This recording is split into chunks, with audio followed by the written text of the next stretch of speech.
রাজা বল্লাল সেনের জটিল রোগ নির্মূল হয়েছিল রাড়েশ্বর শিব মন্দির স্থাপন করে। অলৌকিক সেই মন্দিরে বাঁকে করে জল ঢালার জন্য উপচে পড়ে ভিড় শ্রাবণ মাস জুড়ে। প্রতিটি সোমবারে যেমন বাড়তি ভিড় হয় এই রাড়েশ্বর শিব মন্দিরে, শ্রাবণ মাস জুড়েও হাজার হাজার ভক্তরা আসেন বিভিন্ন জায়গা থেকে। অগাধ ভক্তি আর মনের আস্থা নিয়ে শিবলিঙ্গে জল ঢাললে মনস্কামনা পূরণ হয় বলে বিশ্বাস করেন বহুজন।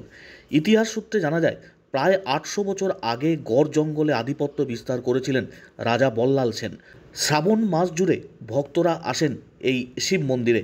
অজয় নদ থেকে, কেউ সমদূরত্বের দামোদর নদ থেকে বাঁকে করে কলসির মাধ্যমে জল তুলে আনেন। তারপর রাড়েশ্বর শিব মন্দিরে পৌঁছে মহাদেবের মাথায় ঢালেন। কয়েক হাজার মানুষের সমাগম হয়। নজরদারি চালায় কাঁকসা থানার পুলিশ এবং মলানদিঘি ফাঁড়ির পুলিশ।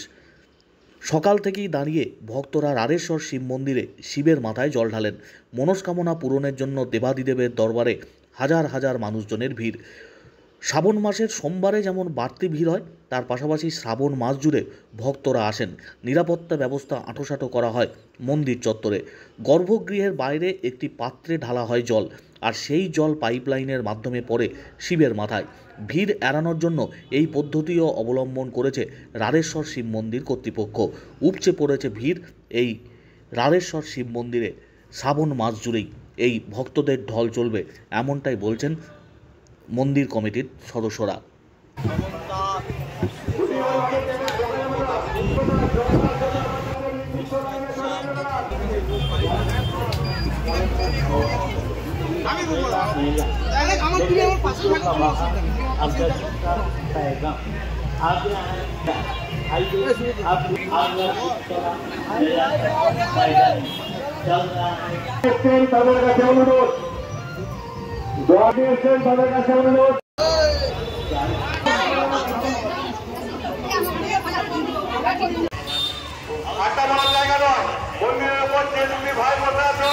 তো আছি বাবার মাথায় জল সোমবার কি আসছে না, এর আগে আমি এসেছি ৩ বছর, এটা ৪ বছর আসছে। দেখুন, শ্রাবণ মাস আমাদের প্রথম সোমবার। মানুষের যে পরিমাণ আবেগ, মানুষ প্রথম সোমবারে প্রচুর পরিমাণে মানুষ সকাল থেকে শতাধিক মানুষ এসে পড়ে শিবের মাথায় জল ঢালতে, পূজা অর্চনা করছে, হোম যজ্ঞ চলছে চারিদিকে। মানুষের একটা আপ্লুত প্রচণ্ডভাবে এখানে ইনভলভমেন্ট, এবং কি প্রচুর মানুষ এখানে জমায়েত হয়েছে, এবং কি আমরা আশা রাখছি মোটামুটি ২০ থেকে ২৫ হাজারের লোকের এখানে সমাগম প্রথম সোমবার।